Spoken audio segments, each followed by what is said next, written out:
Yeah, people saying things that you're like, well, that's not true about him. Oh, I've heard numerous things, but you know what?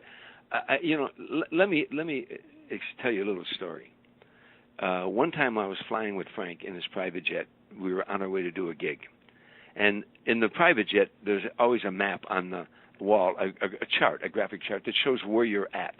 And we were flying over Akron, Ohio, on our way to New York, and I jokingly said, you know what, Frank, if we dropped this plane right now and landed at the nearest airport in Akron and went to the nearest Italian bakery, there'd be a picture of you there.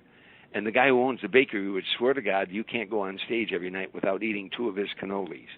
And that's a story he would tell everybody in that town. And Frank laughed. And he said, Tommy, the guy who owns the bakery, does he have a wife and kids? Does that story help him sell more cannolis? God bless him. God bless him.